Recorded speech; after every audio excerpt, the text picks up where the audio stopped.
நண்பர்களுக்கு வணக்கம். இந்த வீடியோவில் ஒரு முக்கியமான விஷயத்தை பற்றி நம்ம பார்க்கலாம். நம்ம எல்லாருக்குமே பார்த்தீங்கன்னா சைனா, பாகிஸ்தான் இவங்களை பற்றி தான் அதிகமாக பேசிட்டு இருக்கோம். ஆனால் இப்போ நம்ம நாட்டுக்கு ஒரு புதிய சவால் என்ன அப்படின்னு பார்த்தீங்கன்னா, அதுவும் இந்த ட்ரோன் வடிவத்தில் இருக்கக்கூடியது அப்படின்னு நம்ம பார்க்குறோம். அது எங்கேருந்து வருது அப்படின்னு பார்த்தா இந்த துருக்கியிலேருந்து தான் வருதுன்னு பார்க்குறோம். துருக்கி இன்னைக்கு ஒரு உலக ட்ரோனில் வல்லரசு ஆகணும் அப்படின்னு சொல்லிட்டு முயற்சி பண்ணிட்டு இருக்கு. அவங்க முன்னேறியும் வந்துட்டு இருக்காங்க அதில் அப்படின்னு நம்ம பார்க்குறோம். இது நமக்கும் குறிப்பாக நம்மளுடைய இந்திய பாதுகாப்புக்கும் ஒரு பெரிய தலைவலி தான் அப்படின்னு நம்ம சொல்லணும். ஏன் அப்படின்னா துருக்கிக்கும் பாகிஸ்தானுக்கும் இடையே ஒரு ஆழமான ராணுவ கூட்டணி இருக்கு அப்படின்னு நமக்கு எல்லாருக்குமே தெரியும். இந்த வீடியோவில் இந்த அச்சுறுத்தல் என்ன, பாகிஸ்தான் எப்படி இதை யூஸ் பண்ணுது, இதை எப்படி இந்தியா சமாளிக்க போகுது அப்படின்றத பத்தி பார்க்கலாம். வாங்க வீடியோக்குள்ள போ. முதல்ல இந்த துருக்கியோட ட்ரோன் வளர்ச்சி. துருக்கி பார்த்தீங்கன்னா ஆரம்ப காலத்தில் இஸ்ரேல்கிட்ட இருந்து தான் ட்ரோன்களை இறக்குமதி செஞ்சுட்டு இருந்தாங்க.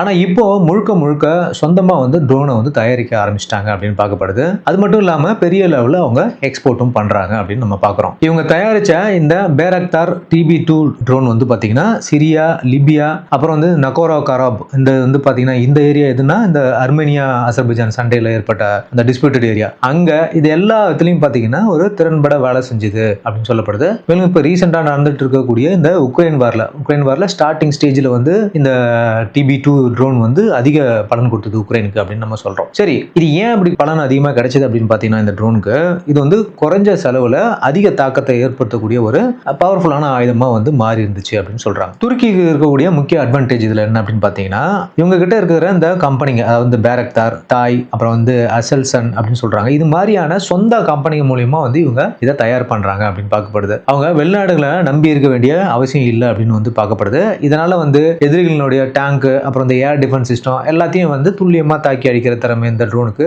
இருக்கு அப்படின்னு சொல்லிட்டு நிரூபிச்சும் இருக்கு. சரி, இந்தியாவுக்கு ஏன் இது ஒரு கவலை அப்படின்னு நம்ம பார்க்கணும். ஏன்னா இதுல நான் முக்கியமா இந்த பேரக்தார் TB2 ட்ரோனை பத்தி பேசல. நேத்து அவங்க ஒரு மிகப்பெரிய சம்பவம் பண்ணியிருக்காங்க. அதுக்காக தான் இந்த விஷயத்தை எடுத்திருக்கேன். துருக்கியோட இந்த வேகமான வளர்ச்சி பார்த்தீங்கன்னா நம்மளோட பிராந்தியத்துல எதிரி நாடுகள், குறிப்பா இந்த பாகிஸ்தானுக்கு ஒரு அதிநவீன ராணுவ தளவாடங்கள் கிடைக்கிறதுக்கு வழிவகுக்குது அப்படின்னு பார்க்குறோம். சரி, துருக்கியினோட அதிநவீன ட்ரோன்கள் எல்லாம் என்ன அப்படின்னு பார்க்கும்போது, இப்போ அவங்க வச்சிருக்கிறது இந்த மேல்னு சொல்லக்கூடிய மேல் அப்படின்னா medium altitude long range endurance அப்படின்னு சொல்றாங்க. இந்த ட்ரோன்களை தாண்டி உண்மையான போர் விமானங்களை பார்த்தீங்கன்னா அதுக்கு இணையான ஒரு ஆளில்லாத ட்ரோனை தயாரிச்சிருக்காங்க. இதான் நேற்று அவங்க டெஸ்ட் பண்ணிருக்காங்க அப்படின்னு சொல்லப்படுது. நேற்று அவங்க டெஸ்ட் பண்ண இந்த புது ட்ரோனை பத்தின ஃபுல் விஷயத்தை பார்ப்போம். இது பார்த்தீங்கன்னா பேரக்தார் கெசல்லிமான் அப்படின்னு அவங்க பேர் வச்சிருக்காங்க. அதாவது இது ஒரு ஆள் இல்லாத ஃபைட்டர் ஜெட் அப்படின்னு அவங்க சொல்றாங்க. இதோட திறமை என்ன அப்படின்னு பார்த்தீங்கன்னா ஸ்டெல்த் கேப்பபிலிட்டி இருக்கு. அதாவது ரேடார்ல இது அவ்வளோ சீக்கிரம் மாட்டாது அப்படின்னு சொல்றாங்க. அது மட்டும் இல்லாமல் கொஞ்சம் சைலண்டா இது போகக்கூடியது அப்படின்னு சொல்றாங்க. ஜெட் பவர் இன்ஜின் அதில் வச்சிருக்காங்க. சூப்பர் சானிக் ஸ்பீட்ல கூட இது போகும் அப்படின்னு சொல்லப்படுது. அது மட்டும் இல்லாமல் சொந்தமாக தயாரிச்ச ஏர் டு ஏர் மிசைல் அதுல யூஸ் பண்ணலாம் சொல்லப்படுது. அது இல்லாமல் AESA ரேடார் இதில் வச்சிருக்காங்க அப்படின்னு சொல்லப்படுது. இது ஒரு 6th ஜெனரேஷன் ஃபைட்டர் ஜெட் அப்படின்னு மாதிரி அவங்க பெருசா சொல்லிக்கிறாங்க அப்படின்னு பார்க்குறோம். அதுக்கடுத்து பார்த்தீங்கன்னா இந்த பேரக்தார் அக்கின்சி, இது என்னன்னு பார்த்தீங்கன்னா இந்த பேரக்தார் TB2 அடுத்த வெர்ஷன் அப்படின்னு சொல்றோம். இது ரெண்டுத்துக்கும் உள்ள, அதாவது பேரக்தார் 2க்கும் பேரக்தார் அக்கின்சிக்கும் உள்ள வித்தியாசம் என்ன அப்படின்னு பார்த்தீங்கன்னா, இது ஒரு லாங் ரேஞ்ச் போகக்கூடியது, இதுல அதிக எடைகளை சுமந்து சொல்லக்கூடியது அப்படின்ற மாதிரி நம்ம பார்க்குறோம். இது பார்த்தீங்கன்னா ஒரு டீப்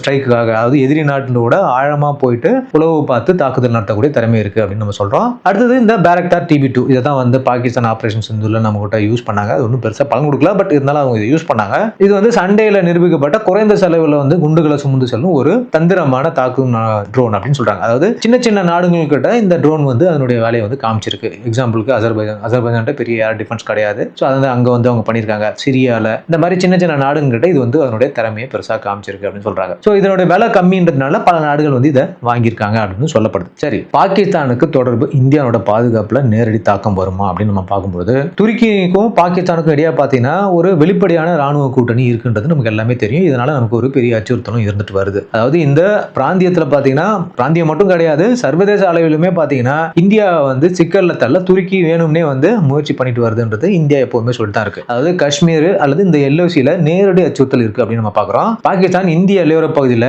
இந்த துருக்கியினுடைய ட்ரோன்களை பயன்படுத்தி இந்திய ஏர் டிஃபென்ஸ் சிஸ்டத்தை டெஸ்ட் பண்ணுது அப்பப்போ அப்படின்னு நம்ம பார்க்கிறோம். துருக்கியில தயாரிக்கப்பட்ட இந்த அசீஸ் காட் சாங்கர் மாடல், சாங்கர்ன்ற ட்ரோன் தான் அதிகமாக ஆபரேஷன் சிந்தூர்ல அவங்க யூஸ் பண்ணாங்க. இந்த மாடல் ட்ரோன்களை பார்த்தீங்கன்னா அவங்க பயன்படுத்தினாங்க அப்படின்னு சொல்லப்படுது. இந்திய ராணுவத்தினுடைய முக்கிய தளங்களை நீண்ட நேரம் உளவு பார்க்க இந்த ட்ரோன்கள் வந்து பயன்படுத்துறாங்க அப்படின்னு சொல்றோம். நிறைய ட்ரோன்களை ஒரே நேரத்தில் அனுப்பி இந்தியாவுடைய வான் பாதுகாப்பு நெட்வொர்க், அதாவது ஏர் டிஃபென்ஸ் வந்துட்டு எப்படி வேலை செய்யுது அப்படின்ற மாதிரி இவங்க ஒரு மேப்பும் பண்றாங்க அப்படின்னு சொல்றாங்க. அடுத்து பார்த்தீங்கன்னா இந்த ஆயுதங்கள் கடத்துறது, அப்புறம் இந்த போதைப் பொருட்கள் மற்றும் வந்து இந்த ஆபரேட்டிவ்ஸ்லாம் இருக்காங்க இல்லையா, அவங்கள வந்து எல்லை தாண்டி கொண்டு செல்வதற்கு இது வந்து பயன்படுத்துறாங்க அப்படின்னு சொல்றோம். சரி, ராணுவம் மற்றும் ராஜதந்திர ஆதரவு, அதாவது சர்வதேச அளவில் குறிப்பா வந்து பார்த்தீங்கன்னா ஐநா சபையில காஷ்மீர் விவகாரத்தில் துருக்கி வந்து தொடர்ந்து பாகிஸ்தானுக்கு ஆதரவா பேசிட்டு தான் வந்துட்டு இருக்கு. நம்ம பல அக்கேஷன்ல பார்த்திருக்கோம். இந்த ஆதரவு வந்து பார்த்தீங்கன்னா ராணுவ ஒத்துழைப்பு நீடிக்குதுன்னு பார்க்கணும். 2025 நடந்த ஆபரேஷன் சிந்தூர் மோதல்களுக்கு இவங்க வந்து அதிக அளவில் சப்போர்ட் பண்ணாங்க அப்படின்னு பார்க்கப்படுது. இந்தியாவுக்கு எதுனா ட்ரோன் தாக்குதலை வந்து திட்டமிடுறதுக்காகவும் அதை செயல்படுத்துறதுக்காகவும் துருக்கியில இருந்து நூற்றுக்கணக்கான ட்ரோன்களை வந்து துருக்கி கொடுத்துருக்கு. அது மட்டும் இல்லாம ராணுவ எக்ஸ்பர்ட்ஸையும் வந்து அவங்க அனுப்பிச்சிருக்காங்க. இந்த ட்ரோனை எப்படி யூஸ் பண்றது, எந்தெந்த டார்கெட் எப்படி ஃபிக்ஸ் பண்றது மாதிரி எக்ஸ்பர்ட்ஸையும் அவங்க பாகிஸ்தானுக்கு அனுப்பிச்சிருக்காங்க அப்படின்னு சொல்லப்படுது. இந்த பாரக்தார் TB2 இந்த மாதிரியான ட்ரோன் வந்து பாத்தீங்கன்னா இந்தியா பங்களாதேஷ் எல்லையில கூட அந்த சிறுகுலி கார்டர் இருக்கு இல்லையா, அந்த பகுதியில் கூட அதிக டைம் வந்து தென்பட்டு இருக்கு அப்படின்னு வந்து நம்மளோட சைட்ல இருந்து இன்ஃபர்மேஷன் வருது. இது வந்து பாகிஸ்தானோட இணைஞ்சு இந்தியாவுக்கு ரெண்டு முனையிலையும், அதாவது இந்த ஈஸ்ட் சைட்லையும் சரி, அடுத்து நம்ம வெஸ்ட் சைட்லையும் சரி, ரெண்டு முனையிலையும் வந்து ஒரு சிக்கலை கொடுக்கறதுக்காக இவங்க பாடுபடுறாங்க அப்படின்றத நம்ம பார்க்குறோம். பாகிஸ்தானுக்கு துருக்கி ஆதரவு இதனுடைய விஷயம் என்னன்னு பார்க்கும்போது ஆயுதங்கள் விற்பது மட்டும் இல்லாம இந்த ஒத்துழைப்பு இதையும் தாண்டி போகுது அப்படின்னு பார்க்குறோம். இந்த பாரக்தார் TB2 ட்ரோன் ஆகட்டும், அப்போ அக்கின்சி, அது மட்டும் இல்லாமல் இந்த சோங்கர் மாதிரியான பல்வேறு ட்ரோன்களை வந்து சப்ளை பண்றாங்க. பல கோடி டாலர் மதிப்புல வந்து பாத்தீங்கன்னா இந்த மில்கம் மாதிரியான ஒரு கவாட்டி, அந்த கவாட்டினா நமக்கு தெரியும் இல்லையா, இந்த ஒரு போர்க்கப்பல்.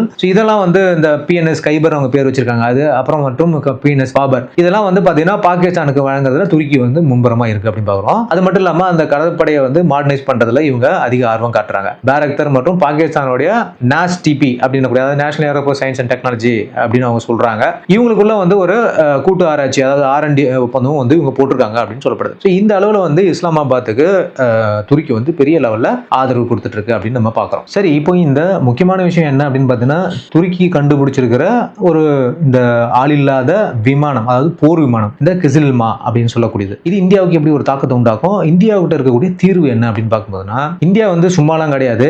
இந்த த்ரெட்டை சமாளிக்கிறதுக்கு சொந்த தயாரிப்புகள், அதுக்கப்புறம் பார்த்தீங்கன்னா அடுக்கு லெவல் பாதுகாப்பு, அதாவது லேயர்டு டிஃபென்ஸ் சிஸ்டம் சொல்றோம், அது மற்றும் நம்மளுடைய ராஜதந்திர யுத்திகளையும் வந்து நம்ம பயன்படுத்துறோம் அப்படின்னு சொல்லப்படுது. அதாவது சொந்தமா தயாரிக்கப்பட்ட கவுண்டர் ட்ரோன் சிஸ்டம் அப்படின்னு நம்ம சொல்றோம். அது என்னன்னு பார்த்தீங்கன்னா, பாகிஸ்தான் எல்லையில வந்து தனிப்பட்ட சூழலுக்காகவே வந்து வடிவமைக்கப்பட்ட நம்பகமான உள்நாட்டு தற்காப்பு அமைப்புகள் வந்து நம்ம பயன்படுத்த ரொம்ப ரொம்ப முக்கியமா வந்து செயல்படுறோம் அப்படின்னு சொல்லப்படுது. முதல்ல பார்த்தீங்கன்னா ஆகாஷ் தீர் சிஸ்டம் அப்படின்னு சொல்றோம். இது நம்ம நாட்டில் உருவான ஒரு air defence fire control system அப்படின்னு பார்க்கப்படுது. ஆபரேஷன் சிந்தூர் சமயத்தில் வந்து பார்த்தீங்கன்னா பாகிஸ்தான் அனுப்பின துருக்கியோட ட்ரோன்கள் அனைத்தையுமே வந்து இது வெற்றிகரமாக தடுத்தது அப்படின்னு நம்ம சொல்றோம். இந்த சிஸ்டம் பார்த்தீங்கன்னா இஸ்ரேலுடைய அயன் டூமுக்கு இணையா ட்ரோன்களுக்கு எதிராக திறமையா செயல்படக்கூடிய இந்த சென்சார் டு ஷூட்டர் அப்படின்னு சொல்லுவாங்க. இது மாதிரியான விஷயங்களை திறமையா வந்து இது கையாண்டுச்சு அப்படின்னு சொல்றோம். அடுத்து பார்த்தீங்கன்னா கண்காணிப்பு ரேடார்கள், அதாவது எதிரி ட்ரோன் அல்லது விமானத்தை கண்டறியவும் எந்த மனித தலையீடும் இல்லாம ஆட்டோமேட்டிக்கா அந்த ட்ரோனை வந்து சுட்டு வீழ்த்தக்கூடிய திறமை கொண்டது அப்படின்னு சொல்றோம். ஸோ இதை நம்ம வந்து இந்த ட்ரோனுக்கு அகேன்ஸ்டா யூஸ் பண்ணுவோம் அப்படின்னு சொல்லப்படுது. இது வந்து ஆட்டோமேஷன் செய்யப்பட்டிருக்குது. அதனால வந்து பார்த்தீங்கன்னா அதிவேகமா வரும் அல்லது எதிர்பாராத தாக்குதல் நடத்தக்கூடிய சில ட்ரோன்களை வந்து இது ஈஸியா சமாளிச்சிடுது அப்படின்னு சொல்றோம். அடுத்து ரொம்ப முக்கியமான விஷயம், 2-3 நாளைக்கு நம்ம வீடியோல கூட பார்த்துருக்கலாம், இந்த இந்திரஜால் ரேஞ்சர் அப்படின்றது புதுசா நம்ம வந்து இன்டகிரேட் பண்ணிக்கிறது.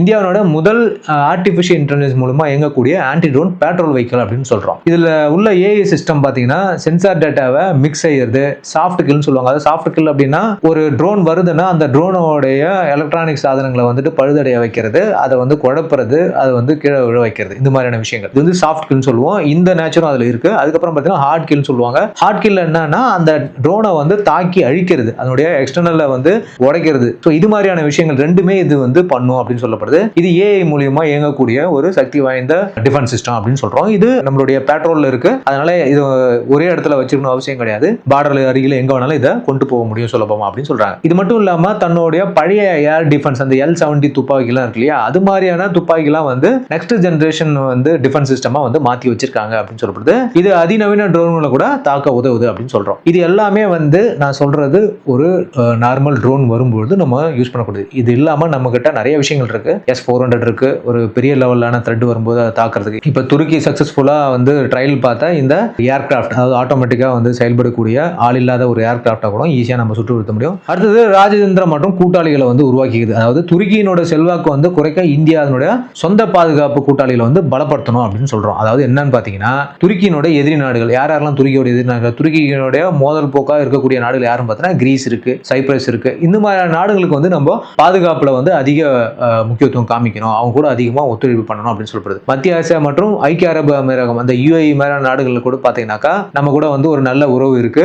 UAE வந்து டிஃபென்ஸ்ல அதிகமாக ஏற்றுமதி பண்ணக்கூடிய ஒரு நாடா மாறிட்டு வருது. அவங்க வந்து துருக்கியை ஒரு போட்டி நாடா பார்க்குறாங்க. ஏன்னா முஸ்லீம் கண்ட்ரிஸ்க்கு இவங்க 2 பேரும் தான் ஆயுதம் அதிகமாக வழங்குறாங்க அப்படின்னு பார்க்கப்படுது. துருக்கியை வந்து அவங்க ஒரு எதிரின்னு சொல்ல முடியாது, ஒரு காம்படேட்டரா பார்க்குறாங்க. அப்படின்னும் போது இந்த நாடும் கூட நம்ம அதிக உறவு வச்சுக்கணும் அப்படின்னு பார்க்குறாங்க. அடுத்தது பாதுகாப்பு கொள்முதல் மற்றும் தொழில்துறை வளர்ச்சி அப்படின்னு நம்ம பார்க்குறோம். ஸோ முக்கியமாக வந்து இந்த லாய்டரிங் அம்யூனிஷன் ஹரூப் மாதிரியான இஸ்ரேல்ல நம்ம வாங்கிய இந்த லாய்டரிங் அம்யூனிஷன் மாதிரியான விஷயங்களை உள்நாட்டில் உற்பத்தி மற்றும் கொள்முதலை இந்தியா வந்து அதிகரிக்கணும் அப்படின்னு சொல்றோம். மேலும் சொந்தமாக அதிக திறன் கொண்ட ஆயுதம் தாங்கிய இந்த ஆர்ச்சர் அப்படின்னு கூட UAV திட்டத்தையும் நம்ம குயிக்கா வந்து கொண்டு வரணும் அப்படின்னு சொல்றாங்க. அடுத்து பார்த்தீங்கன்னா ட்ரோனோட முதலீடு வந்து மும்மடங்காக்க உத்தரவும் வந்திருக்கு. நம்ம கவர்மெண்ட் வந்து ரெடி பண்ணிட்டாங்க அப்படின்னு சொல்லப்படுது.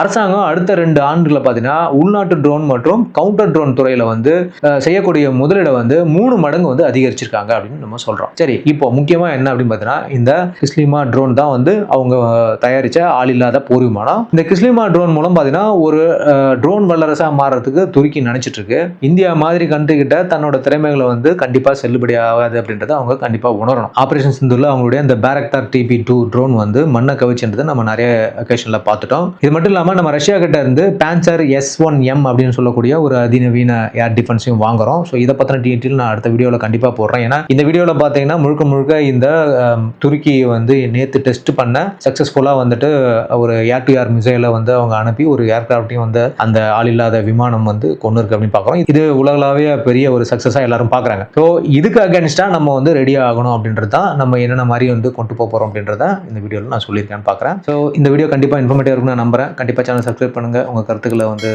கமெண்ட் பண்ணுங்க, நம்ம வீடியோ லைக் பண்ணுங்க, உங்கள் ஃப்ரெண்ட்ஸ்லாம் ஷேர் பண்ணுங்க. மீண்டும் அடுத்த ஒரு இன்ஃபர்மேட்டிவ் வீடியோட உங்களை சந்திக்கிறேன். அது வரைக்கும் தேங்க்யூ, பை, ஜெய் ஹிந்த்.